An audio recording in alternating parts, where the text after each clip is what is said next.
Hey everyone, welcome to another episode of Van City Health. Today we have Rhiannon Murphy, who recently finished her undergrad at McGill University, majoring in kinesiology. And during her time as a McGill undergrad, she was an events director for Motionball for the Special Olympics. Was a former kinesiology graduate rep for McGill Student Association for physical education and kinesiology. She helped McGill Varsity teams as a member of the strength and conditioning staff, worked with seniors with neuromuscular disorders as an intern. Was a community-based support worker for youth with intellectual and developmental disabilities at the North Shore Disability Resource Center here in BC, has shadowed athletic and physical therapists, and is now preparing to be a Master's of Physical Therapy student right here in Vancouver at the University of British Columbia. Big introduction, welcome to the show. Thank you for having me. Yeah, so we're just gonna dive right into it. Sure. Was your plan always to study physiotherapy? In a way, yes. And in a way, no. Okay. I always knew I wanted to do something related to healthcare. Right. And as a kid, I was super athletic and was always interested in health and fitness. And I was always super injury prone, from a very, very young age. So I started going to physio very frequently at age 10 or 11. Gotcha. For all kinds of injuries. And I was always so fascinated. I always asked so many questions. I never just sat there during physio treatment. Okay. Really made it a conversation, and it was super interesting. And then I was really lucky that in my high school in grade 11, they offered a kinesiology course. And I had no idea what the word kinesiology even meant. So I took that class, loved it so much, and they were able to bring in PTs and ATs into that class. That's amazing. And I think having that really helped my little path, I guess. Cool. So taking that class, I really knew I wanted to do kin. And then during the 4 years of my undergrad, I tried to keep an open mind as much as possible. So physio was always on the brain, but I didn't want to be so narrowly focused that I cut off other opportunities, if that makes sense. Yeah. And I considered osteopathy at one point and nursing, but very happy that physio is. But you were always on that healthcare route. Yeah. Gotcha. Mm-hmm. Going back to when you said, you're going to physio at 8 years old, for me, when I think about my experiences, I never knew anyone that was going to physio at such a young age. Yeah. Do you think that was beneficial for you? Mm-hmm. Yeah, so I had flat feet naturally. Right. And I never knew that anything was necessarily wrong with that. It's not that I started off with a major injury or anything. And it was one of my soccer coaches at the time. She thought that I could really benefit from going to see a physio just to check that I was doing okay and I wasn't doing any long-term damage. Right. So I actually went to her physio that she recommended. And then that's kind of why I got in so young. And then I was doing two sports that everyone tells me kind of competed with each other and made me more injury prone. Okay. But they were both my passions at the time, so I kept doing them. Yeah. And was constantly injured. Gotcha. Partly a clumsy kid. Okay. And then I had flat feet, hyperextended knees, and a rotated pelvis. Right. So it kind of, I don't know if it was my fault or biology, but definitely benefited from all that physio in my sports world, but also in my personal life and now I guess my professional. Gotcha. Yeah, and you can totally relate to all the other, potentially clumsy patients you might have out there, and can totally relate. Mm-hmm. Was your goal primarily to study at UBC, or would you have gone anywhere else in Canada or even study abroad? A lot of the physios that I went down to Deep Cove Sports Physio. Right. And a lot of the physios in that clinic went to UBC. And so I think I already had this kind of romantic notion with UBC Physio just from that exposure. So I always had my sights set on UBC, but I did apply to 4 schools throughout Canada. Right. And I kind of had the attitude, wherever I got in is where I'll go. Yeah. But secretly, I never admit it, but secretly UBC was always my top choice. Okay. I have this weird anxiety thing where I don't like telling people that's my top choice in case I didn't get in. Gotcha. Yeah. So it really worked out well. Perfect. Because UBC was the only one out of the 4 that I did get in, and it was my top choice. So everything happens for a reason. It all worked out. There you go. All right. So going back to one of your prior experiences, and we're going to focus more on Motionball with another guest, but just for our audience today, it's amazing to have cross-country support and different members, especially on this series, working with Motionball. Yeah. But could you briefly explain what Motionball is and what your role was? Sure. I'm super passionate about Motionball, so I'm happy to talk about it forever. So stop me if I say too much. Yeah. But I think Motionball is the next generation of the Special Olympic movement. Right. And a lot of their focus is bringing awareness to university age students and like young working professionals. And the focus is to raise awareness and fundraise for the Special Olympics Canada Foundation. And being involved with their university chapters, our focus was a lot on awareness. So their mission statement is educate, integrate, celebrate. And I feel like that sums it up perfectly. Yeah. So although at McGill, our committee had high goals for ourselves for our fundraising totals, that wasn't ever our main focus. We just wanted to try our best to make lots of opportunities to invite Special Olympic athletes onto campus, to educate McGill students and staff about Special Olympics and individuals with intellectual disabilities in Canada, yeah. Just to make campus a much more inclusive and safe space for not only those with intellectual disabilities, but for everyone. Right. And we have one main event every year called the Marathon of Sport that brings everyone together to really celebrate these athletes. So I've been involved for 3 years. It's been at McGill for 3 years. Cool. The first year I was a participant and fell in love with it Great. Right away. The second year I was on the committee, and then this past year I was one of the co-event directors. Great. Unfortunately, we did not get to have our big event because Yep. it would have been on March 28th. Right. So Corona kind of Yep. bummed us out there, Yep. but we were still able to fundraise a lot. Unfortunately, That's we awesome. didn't meet our goals because we Right. lost a big chunk of our fundraising time. Yeah, that's fair. But one of my goals this past year was to make it more frequent and present on campus rather than just the one main event. Right. So I set the goal for our committee to do one event per month as a fundraiser and one that brings athletes on campus. So I think we were really able to kind of make ourselves known within the McGill community and spread that Motionball message of inclusivity, even though we weren't able to have our main event. So still proud of how it worked out. Yeah, for sure. Yeah. Going back to your other experiences, did you find that being a kinesiology graduate rep, did that lead to any valuable networking opportunities for you? Mm-hmm. So I only got involved with our student council in my final year as our grad rep, and I really wish I got involved sooner because it was a super positive experience for me. So my role was rep of my cohort or my year pretty much. So to be the liaison between student council, our department, and then the students, and really kind of be an advocate for them and a voice for them. I thought I was close with my fellow students before I got the position, which is why I ran for it, but definitely got closer with so many more people after that within my own year and program, but then also got to meet so many people in all the other years within phys ed as well, because we're kin and phys ed on the same student association, and I didn't interact with most of them before, so I got to meet with them. And then being involved on council definitely made me feel more a part of the department and a lot more comfortable with our faculty, and got a lot of connections with staff members through being on council. Gotcha. Do you think as a kinesiology student, networking is pretty valuable? Because I know for a lot of business students, it's a big focus for them. But and as a kinesiology student, you don't really think of, you need to network and kind of expand the people you know in the field. Like, do you think that is a pretty important part? For sure, and I think I'm only realizing that now. Right. It definitely wasn't something that was brought up to us formally or officially. Yeah. And it kind of feels against our nature. We know our science, we know that stuff, but that kind of I guess selling yourself and promoting yourself, I feel uncomfortable doing because I never practiced it. Right. But definitely in the field of kin, it's a good skill to have and something I think you need to have. And I definitely recommend people to find ways to get into that sooner, because it's definitely a skill that comes with practice. So the more you do it, the better you become. For sure. Which McGill Varsity teams did you support on the strength and conditioning staff? Sure, I was assigned to McGill football. Cool. Or men's football. Yeah. There's only one team. Yeah. Swimming, both men's and women, and then men's soccer. Gotcha. And what did you do for them? I did it for an internship, so just one semester. So I was part of their strength and conditioning staff. And so each role I played kind of differed based on the team I was with, because I was supporting different strength coaches based on the different teams. So I kind of played a different role.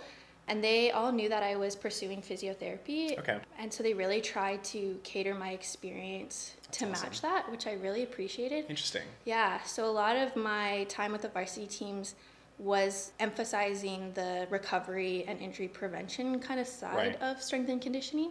which I really appreciated. And then I was super fortunate with men's soccer. One of their goalies was dealing with a long-term injury. Yeah. And so they partnered me up with him, and I worked with him the whole semester. So I met with his physio, and she talked me through the plan. That's awesome. That she had given him. Yeah. And then I was the one to kind of help him carry it out. So during their team session, while the rest of them were practicing, I was with him on the side, going through the layout, kind of providing some tweaks, assisting him where I can. I wasn't giving him any exercises. We were following the physio plan, but kind of getting to share that knowledge and then also learning from him. So I asked him as many questions as I could, and getting to talk to his physio was super interesting for me too. So I really appreciated that experience. Yeah. So like when you go into like strength and conditioning, for any program, you're usually thinking you're helping make the program, and it usually like when you think of like students helping varsity teams, it's usually like taping or you know, other things that like that might happen during game day. But it's super interesting that you were able to get like essentially shadow a physio and help teams on the recovery roads. That's a very interesting experience, like for anyone listening to this to really explore opportunities, because you don't really know what's going to happen within an opportunity. And for you, it was just lucky enough that you were able to get that experience catered to the physio route. So I was super lucky too, because during the winter semester, it was the off season for soccer and football. Yeah. And at first I thought that would have been a downside for me and that I was going to miss a lot of it, but it ended up being super great because they were using that off season to either rehab injuries from the fall or kind of build up towards their next season, which is where kind of my focus is anyway. So it really was a good match in the end. Yeah. Yeah. Completely moving away from that experience, working with seniors with neuromuscular disorders. What was that like? It was interesting. Okay. Yeah. Gonna have to expand on that a little bit more. So it was at the senior center, they have a gym for healthy seniors 50 plus, and then they have an adapted clinic for those with neuromuscular disorders, and they do different classes. So my kind of role really differed based on the class I was working with. So there was post-stroke, there was multiple sclerosis classes, there was a lot of Parkinson's, and then there was also things like osteo class for those who had recently had a hip replacement or a knee surgery kind of operation. And so the beginning part of my internship there was a more supportive role, but then as I learned more and they felt more confident with me, I led some of those classes with a roughly like 5 to 8 seniors. Depending on the class. So some of them I could lead with all of them, and the other classes that needed more assistance, we would do one intern per senior and kind of rotate through a circuit so that you would be providing a lot more individualized and specific support. And those were the classes that really needed it. Learned a lot. Don't know if I would do it again though. Okay, interesting. So I know when a lot of students, you know, might be looking for internships during their undergrad, they're thinking, what are my opportunities in front of me? And they sometimes shy away kind of from working with seniors. Like there's a lot of stigmatism there. But what do you think was your biggest takeaway from working with seniors, like especially with their disorders? I didn't realize just how rewarding it would be when I started. So I think with kinesiology and physio, a lot of students focus on like pro athletes. And that's where like the excitement is. And don't get me wrong, that's super exciting. And I would be super fortunate to work in that avenue. But that's just such a tiny piece of where you can work or where you can have a huge benefit. And so for me personally, we're allowed to do 2 internships during your undergrad. So I kind of went into it trying to be strategic about it. So I knew I had 2, and I kind of wanted to pick 2 on opposite ends of the spectrum so that I could see the variety of clients or potential possibilities and avenues to work in, which is why I chose to do seniors with neuromuscular and then later do pro athletes or varsity athletes to kind of get that full. Very smart. I like to think so. I'm glad I did that. There was other options too. The way ours worked is you kind of listed your top 3 and then you got where you got. So I had put a cancer placement, the neuromuscular seniors, and cardio as my 3. And then I was going to do the varsity one later. So it kind of worked out that way. Like being an intern and working with seniors, you're making very, very small improvements, if any. Like a lot of the time you're working on trying to prevent the degrading of their ability, so you're not really seeing any like strength gains or like big improvements, and sometimes that can be discouraging until I realized like when I spoke with family members of some of the seniors we worked with and how grateful they were for these classes and the young interns coming in, I didn't realize we were having such a huge impact on their lives as we were. Yeah.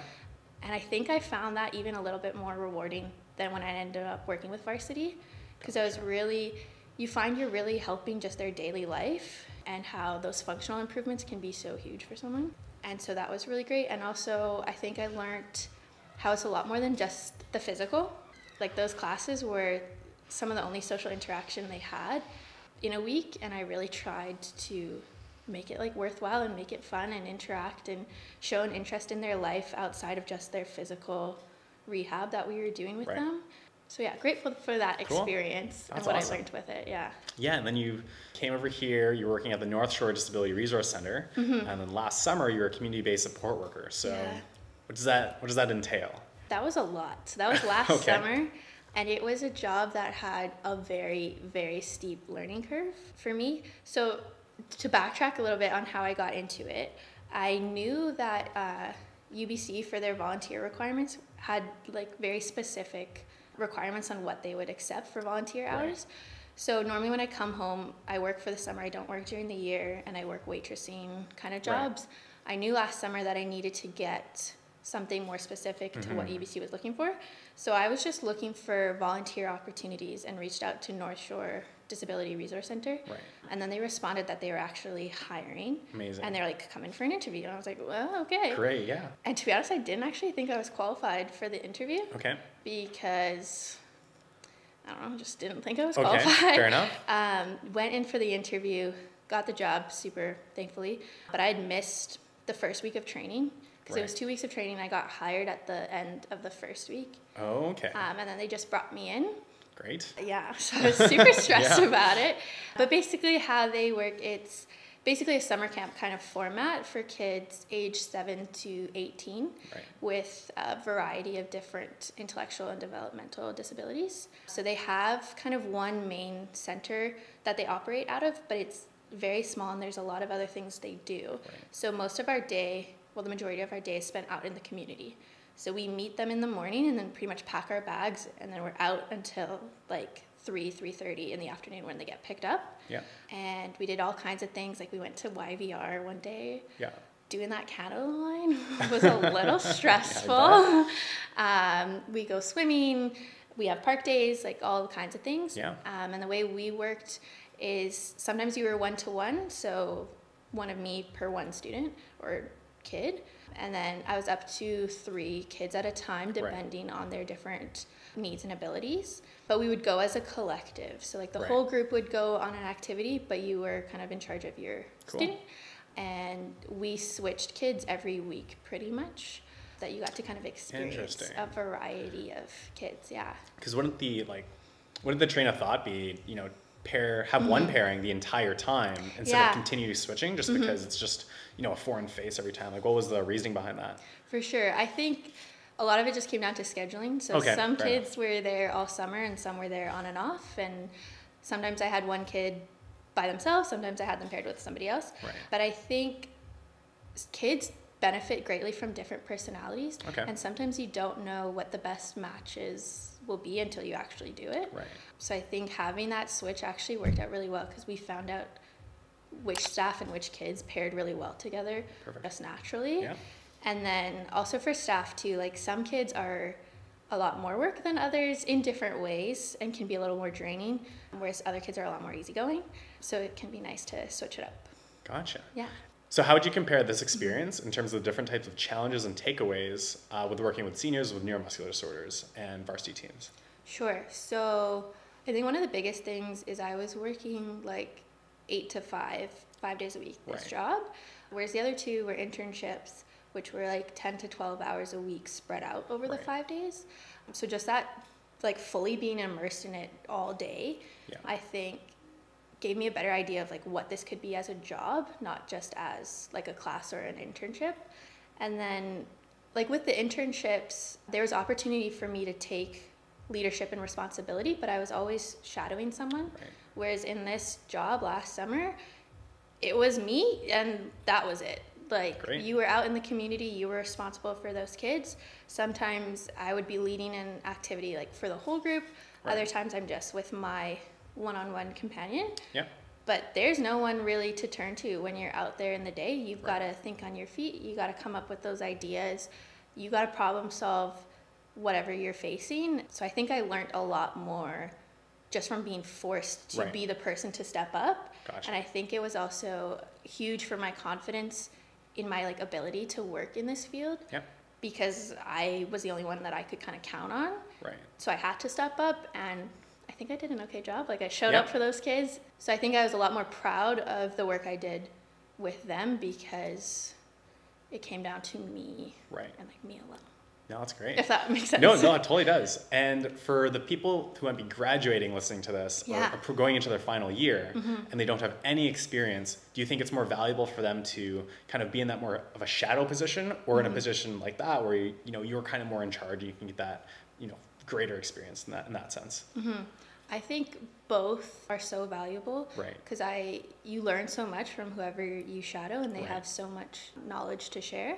I think probably if you have no experience at all, probably best to start off shadowing Right. and learning. And then once you've gained that confidence and that experience, like, I encourage you to put yourself in a position that might be a little bit out of your comfort zone, because Perfect. you learn so much.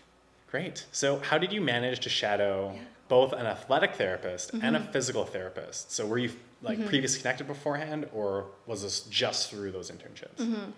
So again, I kind of want it to be strategic about who I shadowed. Okay. So a lot of the advice I got from people that are in physio right now or working as physios was, when I asked them like their advice for the application process for grad school, was to really show you understand kind of the breadth of the career and like the scope. Right. So I wanted to find shadowing opportunities as diverse as possible so that I could be exposed to kind of such a variety of opportunities. So I got to shadow a physio at the intensive care unit at St. Paul's Hospital. Right. And I got that because a friend of my mom, she works, I don't know what her title is, she's a spiritual counselor in the ICU, and so she works in an interdisciplinary team in the hospital, and one of the people she works with is a physio. So she handed on the contact to me, and then I reached out to her through email, explained my situation, who I was, and then she was super happy to have me along, and I'm really grateful for that. Just for a day down in St. Paul's, which was also a very intense experience. Yeah, I bet. And then my brother is a rugby player, and his rugby club is sponsored by Coast Performance Rehab. So he told me that they have the Marine Clinic on Lonsdale, and they have quite a variety of staff there, from ATs, PTs, kin, RMT, Chiro, all in the same spot. Right. I was like, wow, that would be a cool place to get in. He didn't have any contact info because he's not the most organized, whatever. But I was like, okay, Coast Performance, Googled them, found their contact info on their website. And then in my email introducing myself, I just kind of mentioned my brother and the rugby club and that connection. Right. And then they were super nice enough to have me along to shadow the AT there. And the day I was working there, he was working with Patrick Chan. Yeah. That was super awesome. So cool. To kind of get that exposure. And then I shadowed a day at Kids Physio Group, just because I didn't know there was such a thing as kids physio. Like, me neither. Pediatric physiotherapy is still very new to me. Gotcha. But one of my neighbors, when she heard I was home for the summer and was considering physio, she was like, "Did you know about Kids PT?" I was like, "No idea." She's like, "My kid goes there." So again, Googled them, sent them an email. But yeah, didn't really have that introduction made, kind of just emailed them out of the blue, and then got to hang out in their little clinic for a day, which was super cool. Very interesting. I think one of the key takeaways from that is you kind of have to ask for these opportunities. You can't just already set up that barrier in your head that you can't get it because why would they take me, like, out of all the people out there? For sure. But it seems like in a lot of your cases of you just having even just a little bit of a connection would just help you have that warm lead into your email, and then you can reach out, and obviously it led some really amazing opportunities for you. So how would you recommend a student to find someone to shadow? Honestly, go through the people you know already. As I said, I was like super, I don't know if it's lucky, but to be injury prone and have met a bunch of physios, so I kind of knew who to talk to, but I understand people may not already have those connections. Right. But I feel like the generation we're living in, everybody knows someone that goes to a physio or has a clinic that they're happy to recommend, and you can kind of ask around for those contacts. And what I found is people are so willing to share their knowledge and so passionate about it and so happy to have someone on to shadow. So when I realized that, I realized it was a lot less intimidating because I thought like I would be a nuisance or an inconvenience and why would they want me along? But every experience has been so positive, and you just have to probe them a little bit, and they just like open up with so much knowledge to share. So I think don't be afraid to ask. If you have connections, that's super helpful, but it's still you at the end of the day. Like I still wrote super professional emails and introduced myself and kind of like worked for it, I guess, if that makes sense. And you took action. Like don't take it too lightly if you have those connections already. And if you don't, there's ways to find like even some cold call emails sometimes work out because they are super happy to share their knowledge. Yeah, I'd say like even in even other professions, as long as you kind of frame what you're asking for as a means of, hey, how can you help me out, instead of just asking for the position, that can be you can be much more successful because a lot of people, it's like it's innate for people to want to help other people. And in this case, I think a lot of students are just scared of the rejection or exactly as you said, being a nuisance. Whereas in reality, a lot of people are very open to, extra help or getting more hands on deck. If you know about them too, that helps. Like I put in some info, like I know you work with my brother's rugby team. They've said you use these therapies, or like I've heard good things about you, like blah, blah, blah, butter them up a little bit in those emails. Doesn't hurt. For sure. But yeah. Right. In general, what do you have to keep in mind if you're a current undergraduate student, if you wanted to study physiotherapy? So anything like grades, volunteering, types of experience, if you want to expand on that again. I think if you know that you want to go into physio early on, I recommend looking into the requirements of different schools early on. Because, so I applied to 4 within Canada, and there were some similarities among them, but there were also some specific differences. So I kind of knew from the beginning that UBC is the one I wanted to go to. So even as early on as like first year, I was looking at their PT requirements, kind of just out of curiosity, but also to keep it in the back of my head. For sure. When it came to like course selection and that kind of stuff.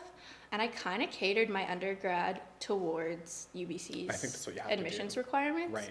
But there's a lot of similarities, so a lot of them require volunteer hours. Some of them are more specific on what they're looking for, but generally like volunteer hours in the field or in healthcare, you're good to go. I'd say get in that early because the more you can get, the better. And that also helps you with your connections. Gotcha. And honestly, I experienced through going through these like 4 schools applications, they're totally different. Really? Well, in what they're looking for. And again, I'm going to critique McGill. Like, so I didn't get into McGill. And their application was pretty much solely GPA. And they kind of do it in cuts. So first they look at your GPA, and if you don't make that your cut, then they look at your resume, make cuts. And then after that, you had to submit a 2-minute video about why you want to be a PT. And they don't do interviews. Very interesting. Whereas UBC, which was the only school I got into, I thought they had the best application, the most fair, and the most well-rounded, which I think they kind of were able to assess what I think are some of the most important skills that will be required as a physiotherapist. So I think they had the best application process, and it kind of allowed me to shine a little bit better because they weren't solely GPA. And also the way all 4 schools calculated their entrance GPA was different. So I had a different applying GPA, which was super confusing and like how to keep track of. But yeah, if you know you want to be a physio early on, like I recommend getting in on that. And I just, to cater to UBC a little bit, it seems like it's more experiential based rather than purely on GPA. So the route that you took, having, all these different types of experiences, working with, different types of people, and just having a different level of leadership or a different type of leadership in each one really did make you stand out at the end of the day. And I think I pulled on a lot of those experiences in the interview. I bet. And I was so stressed for that interview, but I think I was kind of already prepared just from doing internships and volunteering in that job last summer. Gave me a lot of skills and gave me a lot of things to talk about, to draw from in that interview for sure. Great. And at McGill, yeah, what do you think is the best major you could get there that would prepare you to get into a physio school? Do you think it's kin? So McGill has a physio undergrad program. Okay. Which I don't think many schools do. So I didn't actually know about it when I started. Gotcha. Some people start in kin and transfer into the PT undergrad program. I wasn't that kind of interested enough to transfer over. I was happy to stay in kin because I think it gave a well-rounded approach. We did have overlapping classes with them. So like our anatomy and our physiology was overlapping with them. Yep. And that program kind of feeds into McGill's Masters of Physio. But from my experience, it's only worthwhile if you're planning to stay at McGill for your Masters. Gotcha. I don't know how it transfers well to other schools and the requirements you kind of have. So I think kin is the best bet. Okay. But honestly, any science probably is pretty good. But there are some things that weren't covered in my kin curriculum that I had to like take classes with my electives to meet UBC requirements, but kin covered all my anatomy prereqs and my science prereqs and my physiology and all the good experiences it brought along through internships and whatnot. And I know, like, when you go into a physio school, you don't have to have a kinesiology degree. You can get in with, I know someone like, in even with like an arts degree. Yeah. A film degree, yeah. Gotcha. So don't let that be limiting, for sure. Right. So how did you begin the application process to become a physical therapy master's student at UBC? So again, I was kind of weird in that I started it super early, just like looking at their requirements. Yeah. And then when it came down to it, I think I put it off a little bit because I was really stressed. Right. And then it was over winter break and kind of just did it all together. Right. But I knew that you needed 2 references. So I made sure that was the first thing I did, was asking the profs that I wanted to be my references. And like for their volunteer requirements, that's kind of why I got my job as a support worker. So I made sure at the end of the summer to get a reference letter from her and get her contact, my supervisor, Right. And I told her that I'd be applying to UBC around December and that I'd be reaching out to her for that, so she was prepared. So that was kind of my initial steps, I guess. And in terms of the unique requirements to UBC's P2 program, you know, aside from others, it seems like experience was a pretty big factor. Yeah. Were there any other unique requirements to UBC's PT program? So they were the most like specific and thorough in what they were expecting all around. So even with their class requirements, like they require a psychology, and even though we do 2 psych classes in our kin program, it has the kin course code, and they don't accept that. They need a psych course code. So like I knew that early on and took an elective that had a psych course code. And I know a few people from McGill that applied to UBC did not know that, didn't get an interview because of that. So they're quite a little nitty gritty in some of their requirements. And then like their volunteer was the most specific expectations they had. They would not accept general volunteering for your hours, your hour minimum. They had a lot of specifications of what they wanted. So that was kind of unique. And then, 2 reference letters and a resume. And then they had a complimentary application where you got to talk about like your hobbies, your awards, kind of sell yourself a little more on your not just school kind of stuff. Gotcha. And did you ever contact someone from UBC's PT admissions like team at all, or no? No, I did. I wasn't sure if they would take my English because it didn't have an English course code. So I did email them about that. Did you ever try to contact someone from UBC's PT admissions staff before applying? I didn't personally, but in hindsight, I wish I did. And I recommend that anybody do because they seem super open and super helpful and a great resource. Just to give you like tips on the process or something that you might need that you might be missing. Gotcha. Sure. Cool.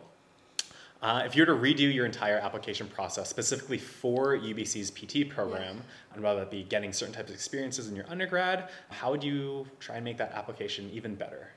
Honestly, I was pretty happy with my application, like not to toot my own horn. Like, to be honest, first year I looked at their requirements and for 4 years was kind of catering what I was doing to UBC, so don't think I would have redone it. Right. I think it speaks volumes to the earlier you look at the requirements and the more you can cater what you did, cater essentially your entire degree in terms of like your courses, the experience. Obviously the results pay off at the end of the day just because you catered so much to that those admission requirements that make sense also, that you got in? It made it so much more less stressful because I kind of had time to prepare for it. Whereas I know a lot of people only figured out some of the requirements in their senior years and they were kind of stressed to meet it. Gotcha. Whereas I had kind of more time to perfect my application. Yep. Gotcha.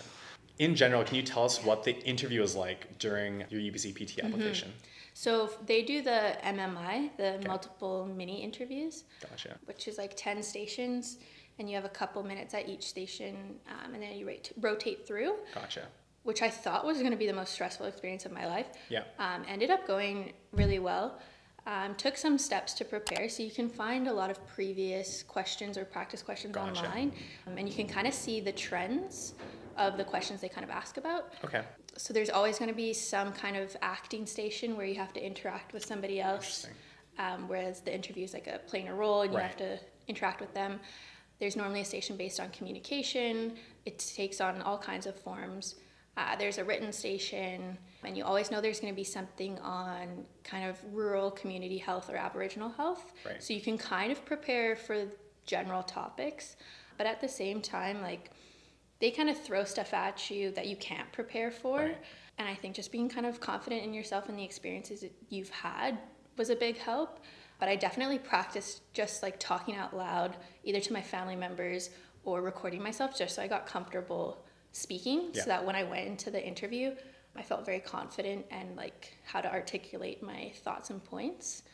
And don't get stressed if like one goes wrong, because just go into the next one fresh. Seems like you have 10. 10 tries to get it right, hopefully. Great. And how long is UBC's PT program? 26 months. How long does it take for someone to be able to become a physiotherapist, just even starting from an undergrad degree? Like, how many years does it take? So for me, it would be 6 years and 2 months. 4 years of undergrad, and then 2 and 2 months of master's. Gotcha. And last question, do you have any other tips for students trying to apply to study physiotherapy at UBC? Be confident. Don't get stressed. Like, I had a lot of road bumps along the way in my undergrad, and a few times thought there was no way I was going to get into UBC. But I think you can't get in that mindset. Got to keep working at it and diversify your experiences. Like, they want a well-rounded candidate. They don't want someone totally academic. And don't be afraid to show off your personality in the interview or in your internships or shadowing. And what are you most excited for? The people. Everybody I met at the UBC interview was so lovely, like fellow interviewees and their faculty members. And I've heard such great things. I'm really excited. And I find kind of their prestige very motivating. Yeah, I'm very excited. Awesome. Thank you so much for coming on today's episode. Thank you. Your experience has been super useful, especially for people wanting to apply to the PT program at UBC. I hope so. Thank you.